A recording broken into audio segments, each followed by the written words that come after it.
What's up, guys? Welcome to another episode of Ball Status.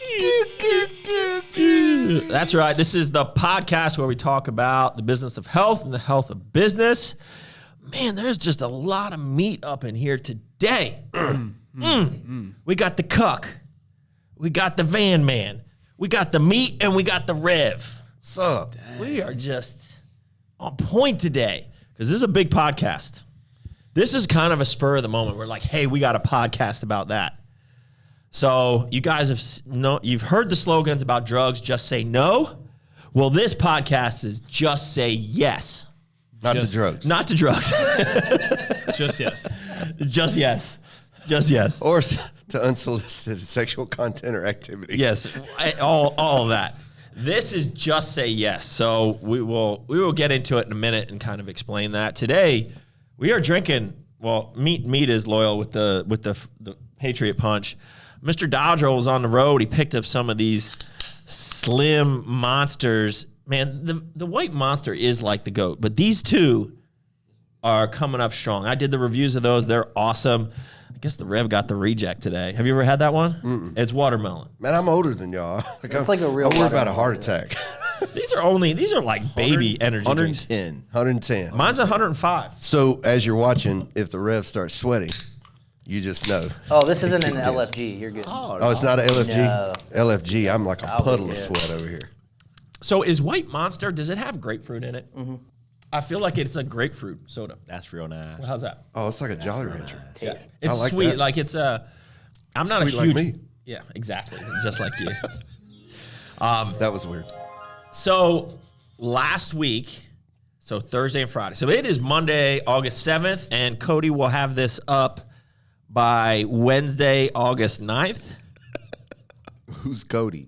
Who the heck is this Cody guy? I was like, man, he took one drink of the White Monster. He didn't even remember anybody's name. Listen, Carl lives on Planet Cuck, so he definitely doesn't know who Cody is. Cody helps the last transmission yet. Cody helps Aaron. He's been doing all the editing for the podcast because Aaron is. Oh man, we're just pouring some out for our homies today. Dave didn't know either. He thought it was the guy from Price Plow. I'm like, no, Dave. So if we go to, We have a different Cody. slap something in the air. He could probably throw a nutsack in there Cody for knows you. what to slap. Could you throw? Can you give it a good one? Cody, here we go. Just know that Brian can't be associated with this. We're gonna have to cut out his face, or you can have it come across the screen and just hit Brian right in the face. Cody, I have a certain set of skills, and I will find you. When I do, That's good. So last week, Thursday and Friday, we hosted the Global Leadership Summit here. We do it every year for our managers, and that is it's a Christian-based leadership conference, but it's not just a bunch of preachers preaching, right? There's politicians, there is businessmen, there are some men of the cloth. Is that what we call you? Men of the rag? Cloth rag? No, it's not men of the rag. It's men of the cloth. somebody's getting slapped today. I'm just telling you. It's men of the cloth, right? Yeah. Okay. Not men of the rag. But it is a big part of our company, and it has helped build our culture, and it has helped us get better every year. Carl, you and I went back in 2015. Yep. Am I making that up? I think First year. Did you go that first year? No. So Carl and I wasn't included in the cool things. Yeah, you were not in the. to work. Didn't go to the was just didn't me, go you to the and Steph. Arnold. Yes, it was the three. Steph, Carl, and I went to it, and it was awesome. And we got, for a number of years, we would walk away from that, and we're kind of blown away, and immediately started kind of implementing the things we learned in those at those leadership conferences. I will say, and this isn't the point of the podcast today. I just wanted to drop a note here. I will say that after sitting through the Leadership Summit this year, I think it could have been probably one of the best. Like, it was really, really good. And it just had a wide range of speakers, and there was a lot of very good speakers. But I will say that there was multiple times, and this isn't to just pat our back, but this is going to be to pat our back, because we don't do that often. There's from a leadership perspective, but there was many principles and topics, like main topics of conversations that I had the feeling that, like, as I'm taking notes, I was like, man, we do that. And we do that well. Not saying we didn't take anything away from the leadership conference, and not saying we can't always get better, but it was very rewarding now that we were in, this is year, 8 or 9 that we've done this. It was the first time where I felt like, okay, we're on the right track. We're not literally missing the mark with a lot of things. There was never one aha moment like, man, why haven't we been doing that? I don't know if you guys felt the same way, or if you could speak to that. But I'm with you, and I'll let Carl take it because he has a one-word summary that I think summarizes it well. Yeah, so in previous years, we had asked the team what was the one word that kind of sums up your experience or your takeaway. And last year it was to serve and get better at doing so, and not just to the client but also to the team. This year it was refinement because, like Doug was saying, it's like, we're doing a lot of these things really good. We're not really great at it. We're getting there. Our systems are good. But now we need to really buckle down. We need to refine. And that was a really big takeaway. It's just Yeah, and so when you say that word, not only like what you said, Doug, like we do that already. We do that well. So in listening and getting what you get out of any kind of seminar, you might hear something that you already know about or you already are doing, but it's nice to hear it and then reflect on, like, yeah, we are doing that well. Let's highlight that, right? Let's still speak on it. So hearing some of the things over and over again, or knowing or reiterating that you are on the right path, I think is a good thing. I think one of the things that stood out too is there was a lot of conversations about culture, just generally, and how important that is. And I think, and I'll be honest with you, I think there's a lot of people in our organization that understand how important culture is, but there is a significant amount of new people and younger people generally that don't understand and don't get it. And it's not that they won't get it, it's just they have to be more immersive in our culture to kind of absorb that culture, if it makes sense. And so for us, when we spend a lot of time and resources doing things like monthly managers meetings. They cost us a ton of money, like a ton, like many, many thousands of dollars. We do these 2-day leadership conferences. And I think some of our younger employees, and this is selfishly, this podcast is oftentimes directed towards a lot of our employees. It's one of the reasons we do it. But a lot of our younger employees, I don't think they realize the importance of that time spent together and the sacrifice and what it takes to make that happen. And it's not until you start doing that consistently and participating in that you kind of will come to that aha moment, and it's like, that's why we do that. Yeah. So I just wanted to speak on that. Yeah, I can speak to that personally. That's the reason why I wanted my boys to work here in the gym. They could work anywhere and make money, and they have. And having the opportunity to be in an environment like this, or in other companies that are owned by people that I know, it's, you can go anywhere and earn $1, but where can you go and there be a culture that you can, these are what I call transferable concepts, that you can take what you learned from here and you can transfer it to your baseball team, your wrestling team. I think most kids when you talk about younger employees, I think most are like, you got to get a job. If you want this car, or you want, you want this, you want that, you need to get a job. And for most of the kids, like in the nutrition corners, I would say that we would employ, these are kids that enjoy fitness. They're into some level of it. And so they aspire to say, oh man, well, I could work here and I might get a discount here, and, I could learn more. And so the thought is come in and make money, and then, maybe learn some of the supplement industry. But that's not all that the culture is here. And that's the reason why when people walk into a nutrition corner, they're not just going to be, here's the list of what you need. Take this for 2 weeks and you'll be jacked. It's, hey, what are your goals? We have that list too, though. Yeah, we do. But it's more like, what are your goals? What's realistic for you? Let us help you. And then it's the process. Carl and I had a long conversation last night about one of the places has like a smoothie bar attached to the nutrition corner. And they're spent more time. I mean, they'll sell smoothies, but hey, let's show you how you could buy this by post, and Save a lot of money. you're going to get 4 servings for the $5 you just spent. You just got to be disciplined to take the shaker cup, put 2 scoops in it, and then it's there for you. So I think that's pretty amazing in that regard. And refining is always the key, but it's the toughest part. I'm the Rev, so the scripture, the psalmist will write out to God and say, refine me like a refiner's fire. So the thought is I'm in a crucible. There is value in me. And the reason I know there's value is because Christ died on the cross for me. But he says, Lord, refine me, which means you got to turn the heat up on me. And that heat will make the dross and the trash of that precious metal come to the top. And then you got to scrape it off. Then you have something worthwhile. And refining is the toughest part. Doug and I had a conversation this morning. I've got 20, 25 more pounds I want to lose. And we were talking about what's realistic about my schedule and me going and running the kids and doing this and pastoring. And then Doug just broke it down and was like, you know what you need to do. And I was like, it's kind of like the Tom Cruise and Hey, but when that charcuterie came out today, I was looking right at you. You wanted to, I was like, man, look at that good boy. He knows what he needs to do, not grab 5 of those balls and put them in your mouth. I know, man. And so, it's like, you can't handle the truth. It's just like, but that's the tough part of refining. And you got to have a culture around you that is not okay letting ourselves off the hook, finding excuses, and just, pitiful planning. Thanks. I feel like when the 5 of us get together, we could probably have 2-hour podcasts. Probably.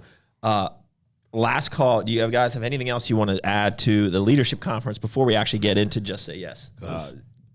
At Global Leadership Summit, This is on Instagram. Go to their website. I encourage all of the companies that are listening to this, all the leaders that are listening to this is an investment into your team.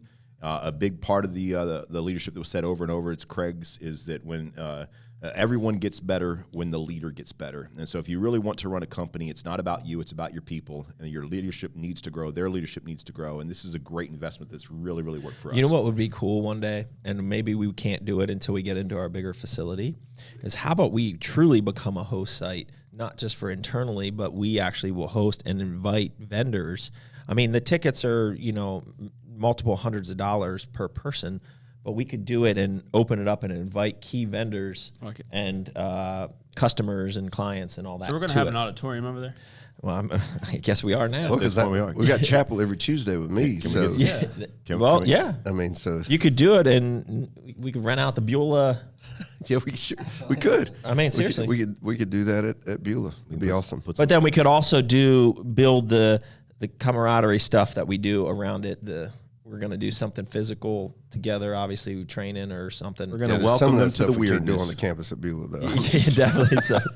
All right, let's get into. Did you have anything else, Pat? Are you good? I'm good. Do you want to take us? So this podcast, you kind of, I don't know where we were. Were we in a meeting or something? And you just say yes, and you got really fired up about it. We're like, that's a podcast. So why don't you take us into this? Okay, so maybe the topic of the podcast came from me, and the scenario that I see here at the Nutrition Corners, just in the workforce in general, I believe, is that people they fear or they're scared to say yes to opportunities. I think the big reason why I'm sitting here today is because I wasn't afraid just to say yes. Everything Doug threw at me, I just said yes to. And then I figured it out after. I might not have known what I was saying yes to, but He definitely did. I'd figure it out. Just say yes. Figure it out along the way. So I think there's several opportunities within our company right now that are kind of on the table waiting for somebody to either say yes to, grab, or create their own pathway towards that opportunity. So I think I was fired up after a meeting one day. I was like, man, everybody they just need to say yes to opportunities. Like, what's going on? They just need to say yes. Just to say yes and do. And Doug was like, yeah, you're fired up. We should do a podcast about it. So is the roadblock today, or is what we're seeing and why this is hard for some people to get, is it because they have that, for lack of a better term, F you pay me attitude, where they won't do something unless there is an immediate reward dangled right there in front of them. Like they need, well, I'm not going to do that. I'm not going to work an extra 2 hours a week unless I ain't getting paid for it. You know, like It's twofold. Like I see a lot of that, but then I also see the person doesn't have confidence in themselves to do it. Yeah, so I was going to say those are like probably the top two reasons. Well- It's like you got to pay me first, and then the second is like, man, I don't trust myself. I'm too scared. So that has a lot to do, I think, with the culture. You know, with our core principles to take ownership and figure it out. Those are the two invitations to what we do that says, say yes. and take risks. And That's take the risks. big one, right? Yeah. Like that we are saying it is okay to take risk, and I would rather you try and you fail than you don't try at all. And so from the real quick, Ryan Leake from the Global Leadership has a great. book, but it was Chase Failure. Yep. So it's not chase success, it's chase failure, which is taking risks. Yeah. So, and one of our friends, Kevin DeHaven, that owns Elite Fitness, his shirts are "Failure is Success," and I love that. But some people are like, "No, I can never do that. That would be like, that would be vocational suicide for me to do that." You know, it's like people not believing in themselves, not willing to take the risk, and the culture around them being unwilling to support. And if you're a leader and your people can't fail well, here, as long as you're trying, as long as you're saying yes, and as long as you're willing to refine, failure is not final. You can make some big blunders. You can spend some money. But you're not doing anything if you don't fail occasionally. I was about to say, man, we have a culture of failure here. I'm like, wait a second, is that good or bad? But we allow it. Yeah. And we're like, we don't extent. we don't like it, right? But like as long as it's for every example for you, like you could probably sit back, look at the failures your staff has made, Yep. and then what have they learned from that, and have we gotten better from that failure? Have we gotten more successful from that previous failure? The answer is probably yes, 100%. but we probably wouldn't be sitting here right. because we've all made them. And notice the template that we have. I think a few podcasts ago we talked about, well, we could have got into this or you could have got into that, which we could have made money, but we were talking about ethics over money. And so it's not that you're saying yes to pitiful planning or you're saying yes to like pie in the sky kind of stuff. So there's still the checks and the balances. But just that drive that says, I can do this. I am going to put an honest, hardworking, faith-filled, just everything I got into this. And, I think two of our examples that we have here are, one is Dave Reinecke. Yeah, he fails all the time. Have you heard about Love you, Dave. But like, just his creations and his R&D development is just, and then searching out equipment for the gym. It's just like, I'm going to say yes. Like, I'm going to get after this. I'm going to push myself. I think, Dodrill, you're another one of those examples that, who in the world wears out a Transmission. a transport van and will leave, you go home, make sure that your child is taken care of, you love on her, build her up, and then you're just like, oh, I got to be in Delaware, I got to be in Miami, and you're just plowing, and there's nobody in that van going, you got to do this, you got to do this, you got to do this, but there's just this internal yes that is like, oh, hold the thing. Internally, my, it's me. Yeah, It's exactly. me saying I gotta do this. Hold my monster. Watch this. So watch this happen. what can companies or organizations do to, because I feel like we do have core values that are set up, and we do have that environment that makes it safe to say yes, yet we are often find ourselves in a position where we need somebody to say yes, and it doesn't happen. So I don't know if we have all the answers, right? But I feel like we have structurally the right core values. But I'm throwing this out there to the four of you, like, what can companies or people do to encourage people to say yes that isn't straight financial? Right, because that's the easy answer. If you do this, I'll give you $10,000. Well, that's not just saying yes, right? Like that money will come when you get better, right? So, one of the things that David said was it was a lack of confidence, right? So maybe that's where we're lacking, is building up their confidence in being able to do it. So whether it's more lessons or teaching or, Well, I think or what. it's this generation too, and it's weird for me to say that, but think about it, everything's online, and everything you post, you're waiting for a positive response. I think so many people are so afraid to just do something that's going to be a negative reaction. I think everybody just wants that positive. They don't like the negative aspect to it. And I think that ends up killing their confidence at the end of the day. So I think it's a society thing, because I'm watching people that are 20s, same thing. They don't want to say yes to something. And even people in their late 40s, and they're just like, oh, I'm afraid. But it's like we have kind of created this aspect of positive reinforcement for everything, and people don't fail. Like, they don't want to see that response. And notice in that environment, if you have a company or a team and there's one go-getter or two or three go-getters, but there are 4 armchair quarterbacks that are waiting to either poo-poo you or ride the coattail of success. You know, like, I knew it wasn't going to work. You know, they may not say it in the boardroom, which I hate. That's just chicken poop. Like, you gotta have an environment where, look, we're all in this together. I mean, Dodrill, you know, if Carl doesn't perform well in the nutrition corners, it hurts what you're doing. It hurts what you're doing. It hurts the overall brand. It hurts anybody that wears the swag of the nutrition corner, because it's just like, and when you have that attitude that we're all in this together. I know for me personally, I had a great model in one of my mentors that basically said, as long as it is in our wheelhouse of what we are experts in, we can try anything. So if I don't have to go here and spend a pile of money on this, if I already have the connections, and this was in the recycling business and the trash business, but I transferred that to the church, to where my staff will come in and they'll say, hey, what do you think about this? What do you think about this? And these are my templates. If we don't jerk people around, shifting times and making it impossible, they know that we love them and we are making an honest, well-planned effort to serve people, because our business is about people. We can try anything, but we will have a quick meter to see, is this a success or is it not? And that's where you got to be honest with yourself.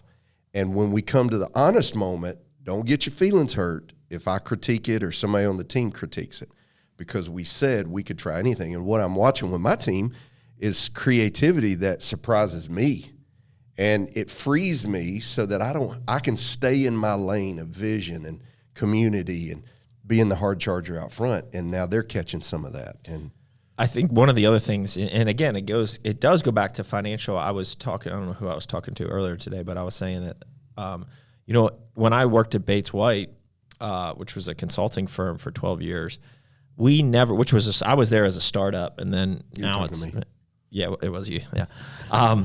And we never got promoted if we were doing a great job. We never got promoted when we were doing a great job at our position. We had to be performing in the next position. So kind of indirectly, you're just saying yes, right? So I think some people you really need to become indispensable, really, is one of your goals as an employee, and people. Linchpin. Yeah. And, that's what you really need to do. And the only way you become a linchpin is if you say yes to things and you start expanding your skill set and doing that. And I think not enough young people today, and maybe it's even old people, it's just in our environment, it's generally young people, are saying yes to things without that immediate, I'm going to get paid an extra $5,000 for that, right? And these don't even have to be things that would take up more of their time outside of their normal hours, but just actually being self-motivated to get better at something or do something or complete something or to grow their store in a certain way or to do that little extra, right? Like doing that little extra. Well, if I'm not paid for that 51st hour or that 41st hour, then I'm not doing it. But yet the long-term benefit will be, well, maybe you will get better. Maybe you will become a linchpin, and then there's no other opportunity. There's nothing else can happen except for you get paid more, right? And so I just know that at least in my real world experience, that was always the case. And that's why Bates White had a great culture, is because people were always stepping up. You know, they were always stepping up and performing at a higher level before they got promoted. So. And if you realize you're in a situation where you are stepping up to the next level, and and maybe upper management is letting you do all the extra work and never reward you, never compensate you. Maybe you shouldn't be there. Exactly. Right. That is a telltale sign. Yep. And you have to have that internal meter to say, I think I've proven myself here enough. And hopefully you have the culture that you could talk about that. I was going to say, you also need to have that culture because, you know, I, at this point in time, I am removed from a lot of things that happen on the day-to-day basis. So if at the end of the day, I'm the person making that decision, most of the times it's really not on me. I need a recommendation from somebody else to make that happen. Well, what happens if that is missed?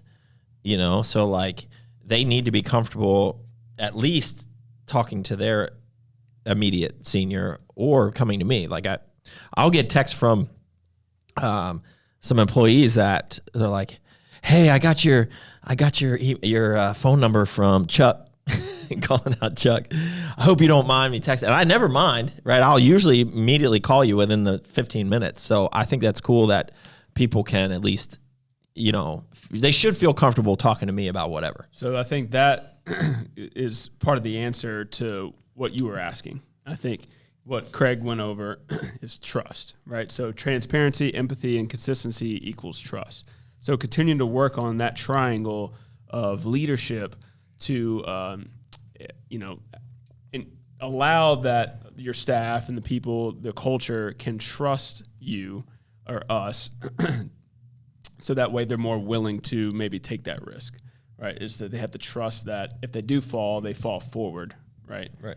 I think maybe that's just on us to reiterate that culture. So find unique and new ways to speak to everybody that, hey, look, like we're going to be transparent with the situation or the opportunity. We're going to, you know, be empathetic to, you know, where you are, and we're going to be consistent in the reward or, you know, the success of, you know, saying yes to that opportunity. If it turns into something, then consistently we reward for doing so. Right? I think the word empathetic is the one that really gets me here. It's not, and generally that would not, because I'm thinking, oh, here we go. This is a kumbaya session. We got to be empathetic and really care about everyone's feelings and all that. But that really is, at the end of the day, the people have to understand that they are important to us, right? Who work here, and they truly are. And if we don't do a good job showing that empathy, they will never feel safe to fail, if that makes sense. So I think that's really important. And oftentimes, I know for me personally, I will overlook that just because blinders are on most of the time, right? So I think having real empathy, whether it's proactive, I think reactively I have a lot of empathy. I think proactively I need more to help create that environment where people can feel like, I know I'm going to do this because it's, you know, Doug understands where I'm coming from and I'm trying, right? Because I think I probably scare some people. I don't know if that's a. Well, I think the other thing is accurate. You know, I don't think it's accurate. I think it's accurate with not because you're like scary or like you're Right. mean. It's just that you are the example of working and the yes and the speed of your leadership, and it's a lot to keep up with, right? Yeah. So the fear of like, man, he's crushing in all these aspects, and then I'm gonna say yes. I'm gonna say yes to this opportunity, but like if I fail, like Doug's gonna compare, like I'm not gonna be compared to Doug, like so. I think that's the natural intimidation that might come in. Yeah. Carl, oh my gosh, what are you? Is this a dissertation? A cuckosaurus over here? What's going on? I mean, brother. Do you keep these? Nah. Sometimes I feel He's like literally writing notes to himself. Put it on the wall. He's like taking good- notes to his own podcast. it's like every podcast you write about that much notes, And then you draw the squares. Tell me, can we get into some of those squares? and then we get to the end and you have your moment, but like I don't know if all that ends up in the mic. No, it doesn't. Yeah, You yeah. know, So that's why you should keep wherever it. I can interject, and you know, I mean, it's just things that come to mind. It's like Doug said. I mean, you know, I'm 46. You know, I've had a job since I was 15 years old. I've been working. So when you've been working that long, you learn things along the way. You meet other leaders, good or bad. You have these other jobs, good or bad. And so there's just this perspective that you have on things like Just Say Yes. We all have a Just Say Yes story. We have very many of them. We have a lot of people in the company. The Take Risk coin, really showcases those that are taking these big risks. Doing something hard builds character. Doing something hard together builds culture. And that is really tough to do when your company is so spread out. So speaking to our team, our culture is we train together. Back in the day, the nut corners, we had Bobby Bands. He would video the nut corners all trained together. Pump sessions, baby. Pump sessions, right? And I loved them because it showed us playing together, but we were also working hard together. I mean, I could feel like everybody stepping up a notch, like, hey, I'm being videoed and all that kind of stuff. And that's I feel like we trained arms every time he Bobby. He tried to get the Mercedes like a music video, and he tried to get the Mercedes pulling in. So it's just like that built our culture because we worked hard in the meetings, or we worked hard at the Arnold, and then we go train for 2 hours at 9 o'clock at night, and it's like you work hard together. What is boot camp about? Boot camp is about suffering together, So the question, this brings up a very specific question to us here in our leadership and our building the business. Let's stay with the Nutrition Corner. So that is a part of our culture. And we are open to having a very diverse group of management at our store level, which I'm all for. But what is our tolerance level for people that don't fully fit that culture if we want it to spread? And my example of that is Carl and I will always be the two in there, probably first to train and last to finish training, right? And so how do we pass on that passion or attract people with that same passion all the time, right? This. So is it something where, and again, for those who watching this podcast, a lot of times this is not, we don't have the answers to all this. So a lot of times you can watch these podcasts. I hope it sparks a lot of good thoughts in your head and things where you can get better. But we'll be the first to admit we don't have all the answers. And so this is a real one. It's just like, is there a mandatory, you need to be ingrained in our culture? So from now on, managers meetings, you're going to be training for 2 hours before we start the meeting, or 2 hours after, right? When we have our get together barbecue, after the managers meeting and we're all hanging out, no one's going home before 7 o'clock. You're going to sit around the campfire. Literally, we sit around campfires and we talk, we ask very personal questions of each other, because that is a big part of building connection in our culture. We want to know more. We want to be able to be empathetic to various situations. Do we have to enforce that? Or if we have to enforce that, do we have the right people? If we have to enforce that, do we not have a strong enough culture where it's just happening on its own? These are questions that I ask ourselves in leadership positions. So this would be my response on this side of it. Does the Crush It lifestyle have to look like Doug Miller?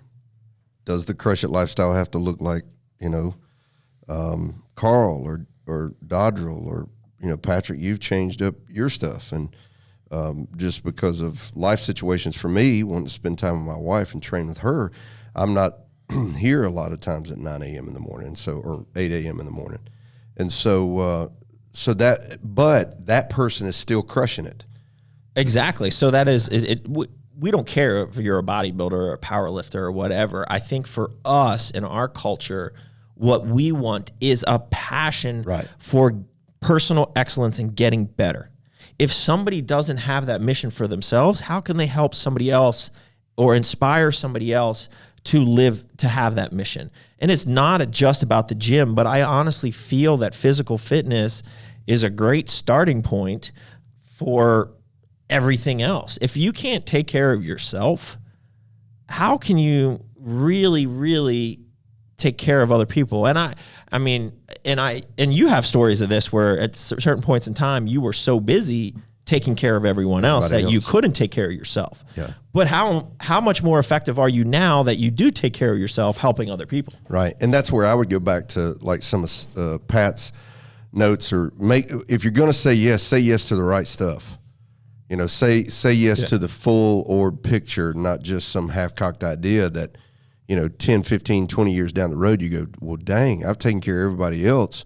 But I have a philosophy, and it makes people mad when I say it, but I'll bank $1 million on it. People are not loyal to me. They're loyal to their need of me. And when their needs change, so do their loyalties. And I've seen it over and over and over again. And I hate to say it, that's one that I pretty much keep to myself. But that does not keep me from saying yes, because it's Beulah's givings just went like this. I can really tell you from Beulah, saying yes to a really impossible situation showed me that faith-filled hard work works. Mm-hmm. When I got there, I didn't want to go there. But I had in my mind at 39, 40 years old, I was supposed to wrestle a bear to the ground. Like such an impossible, I had in my mind me standing in front of this 9.5 foot tall Kodiak grizzly bear. And I knew I wasn't going to do it by myself. I knew it was a situation that, CODG, unless God showed up and helped me, it wasn't going to happen. And I stepped into there were 480 some applicants and they chose me, but I also chose them. And immediately they were $1.4 million in debt, 20-year debt. It's a $4 million debt. That they were $1.4 million in debt. I didn't know if the sound was going to work, the lights were going to work. It's 27 air units. The majority of them were broken. I mean, they had cut ministry because they didn't have the money. They had one good offering a month, and the rest, there was $180,000 in the bank, and it was draining. Literally, when I sat down and looked at the P&L statement, I said, this church is a year away. Like, I almost had a panic attack. Like, what have I done? And we went to work. And I went to work saying yes, way different than they had ever had a leader or a pastor. We paid $1.4 million off in 15 months. We remodeled the majority of the church, debt-free. Most all 27 air units are replaced. We remodeled the sanctuary for 1.7, paid cash, and did it in 3 months. Should have been 9 months, and we did it in 3 months. And there's almost $4 million sitting in the bank, and we've, how would you say, 5 times our 5X? Yeah, 5X'd our attendance. And that's where when people are like, well, and I'm still not making the money that I made before I went there. So saying yes doesn't always have a price tag. Sometimes saying yes has a soul tag, and it's who you are. Put that on a cracker. Put that on a cracker, yeah. And I think what you said, what was it? What were your little sound bites over there? Do something hard builds character. Doing something hard together builds culture. Builds culture. And so sometimes I have people come in. Doug and I talk about this a lot, and they'll be like, well, I wish y'all would do this, and I wish y'all would do that. And I'll be like, but you don't know how far we've come. I get your ideas, great, but don't step in and poo-poo on us, because you don't know what we've been through, and you don't know how hard this was. And I can't blame them for that. Right. But that's where you keep telling your story, and that's what I love about the stories that we have here. And that part of that story, I think, has to be told regularly so that that culture emerges. So listen, Core Nutritionals exist. American Labs exist. Arms Race exists because we collectively, or one guy did, and then he drew people in that wanted to say yes to faith-filled hard work. That's good. I love it. One thing I was going to, so going back to how to implement that, I guess, that workout part of the culture, or like, you were trying to you were pretty much asking, like, do we create standards of, like, okay, for the manager meeting, you show up at this time, we break at this time, we do this, then we're going to work out from this time to this time. You have to work out the entire time, and then you can't leave until 7 p.m. Yeah. But, like, so what you're saying is, when you do hard work together, your culture becomes better. So I don't think I'd be opposed, and I feel like we're having a meeting, but opposed to we are. There's just creating that workout that has to be done as a total group. Mm-hmm. So instead of having, like, all right, a little bit of partnership over there, a little part, you train arms, all right, train arms, and then you got, like, maybe a slacker that just kind of, like, walks for 30 minutes, comes over, little you know who you are. A little bit little peg deck, a little bit. Honey's calling me. So then the next thing you know, they're in the lobby hanging out, you know. But what if we instead said, this is a 60-minute, 90-minute workout that we're going to do as an entire team, you know, and we do it all together. Yep. You see people puking, you got them holding their hair up, you know, that's, you know, going through the hard stuff together, whatever it is. But I think if you're going to try to do that, and then whatever they do after the manager meeting is kind of on them, right? I think he's trying to make us WOD. I I'm not technically saying that. It could be a bodybuilding circuit. I was thinking, man, we could have like 6 different workouts and have like the bingo tumbler, and Doug pulls one of them out for the first day, and then Pat pulls out another one. That would be The pretty bingo funny. tumbler is sick. That's a good idea. That would be pretty funny. We all write a workout down, and then whatever one And we then you pull put out, it on a thing, Yeah. a little hat. But that does change the thing, and that means that, you know, managers have to, you got to prep better, and all of us are at different stages. You know, I mean, I got 4 kids, so, you know, there have been times, even for the global leadership, like you invited me to be here, but that was my 20th anniversary. I was like, bye, Felicia. You know, I had to be there. But my desire, even while we were away, was like, gosh, I wish I was there, because these are things, nuggets that we hear together. You know, it's just like us training. This is the first time we've trained together in a while. And it's like, we're in the middle of it. We're like, gosh, this is a heavy, but we're going to do it again. And like this morning, I was like, so I got 8 on Meadow Rose. And I was like, Doug, you probably get 12. Well, I knew the reason I said that is because I knew it would make him angry. Well, he hulked out at 20 reps. And I was just like, well, you really want to know what's going through my head about what I think about you right now. But it pushed us, and it was so much fun. And it's just, again, it's the standard. And you're right. When you do difficult things together, it creates a culture to where even on days I'm working another body part, if one of us is in there, we walk by the other one while they're in mid-rep and go, let's go. Yeah. And it's just the power of that connection. And so when you're in these meetings and you're sharing, like, let's say, for instance, we're in a meeting and, you know, new kids on the block, and he's just like, this is really amazing to hear all this. And you got a seasoned vet over here going, well, let me tell you one of my stories. I started Nutrition Corner, and I had some labels, and I totally, you know, messed up. Almost made our small business fail. $3,000 worth of labels that we didn't have to buy labels for any store for 12 years. Oh my gosh, you mean you're senior management, and you had a moment where you had like a brain fart and you just totally ruined it, and Doug's like, what are we doing? Right. But you lived through it. Right. Did it kill you? But you were still saying yes, and you took that, you know, that moment, and you progressed from it. I like that, because then that kind of, it gets the relatability maybe away from top authority, puts it into like maybe like a person that they see like kind of more at their level, and then that person's relating to and reiterating and refining like, hey, no, like I made this mistake, like sharing my story. So like, yeah, I mean, and it fail forward. Like, and that may be the planning of the campfire times, is to be able to say, okay, what are we going to do? We're going to take some of our guys that are in upper management, and they're going to share at least one blunder, and their teachable moment, and what does it spark? You know, what does it help us do? I think as just to kind of put a bow on this, I think what you said, and Craig Groeschel was the one at the leadership conference that brought up the idea of trust, empathy, and consistency. I think as a leader, if you want your people to say yes, it's those 3 things that really you need to display, right? You have to build the trust with the people so they know if they say yes, it might not be immediate, it might not be tomorrow, but it might be later on, they will get what they deserve, if that makes sense, right? And I think they have to feel like that you care as a leader, that you truly care for them, right? Not just because they might increase your bottom line, but you care for their development as a person. So that's the empathy side, right? And then you can't just do that on a whim.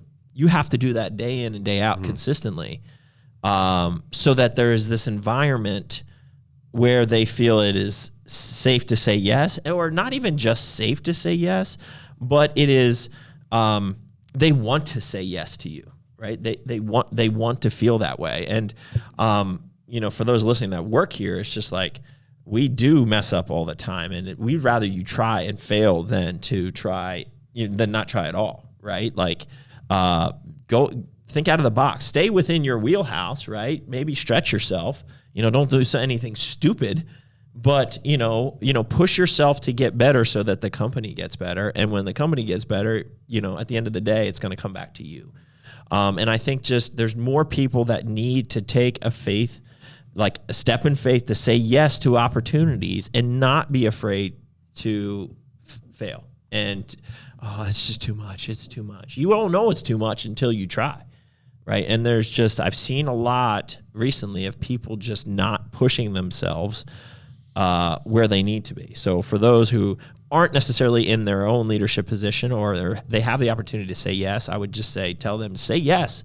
The worst that can happen is you'll be fired. Right? And that might be the best thing to have. And that at the end of the day, I mean, I was saying that very flippantly, but I'm serious. It's okay. Right, it's okay to really. Or you could be an absolute stud and then end up being VP of the company or whatever it is. Yeah, I mean to really that's a funny comment, right? But you guys out there need to really wrap your head around what he just said. If you're never going to attempt greatness in this scenario, a career, you are going to work there for X amount of years and waste your life. You're going to waste your life. You're going to be a cog on the wheel. You're going to be there for 7 or 8 years. You're going to get passed over because you show no initiative. You're playing it safe. You're going to get your paycheck. You're going to piss and moan about it. You're going to look at the grass is greener everywhere else. And it's everybody else's problem except for yours because you couldn't say yes to an opportunity. 8 years goes by, and what do you have to show for it? You have nothing. You have no experiences. You have no tools in the tool belt. You go to the next job with the same piss poor attitude. And you're going to work 8 years for there. Before you know it, you're 45 years old. You have nothing to show for it. Living in a van down by the river. So if you attempt greatness and you fail, you can learn something from that. But what you also learn is that what you're attempting greatness at for that actual company is not your calling in life. You need to figure that out super quick because you're not. I'm 46. I know a lot of people who hate their job.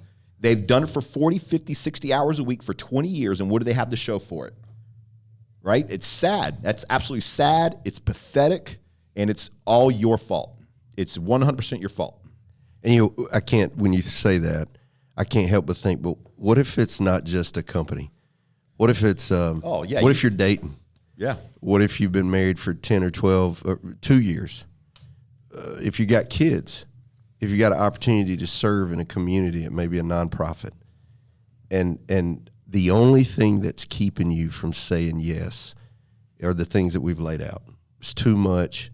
I shouldn't have to. They ought to know by now. I'm not going to be the only one. And it's exactly what Carl said. You're moaning, you're groaning, but is what you've done thus far, is it really working? And maybe the transition is just one faith-filled yes and a whole heck of a lot of hard work behind it. Yeah, you like that? Wrong button. I'm looking for the Ric Flair. I was looking for the Ric Flair. Me brigade. Oh, golly. Yeehaw, dude. 2 claps. All right, there we go. All right. And on that note, guys, just say yes and keep crushing it.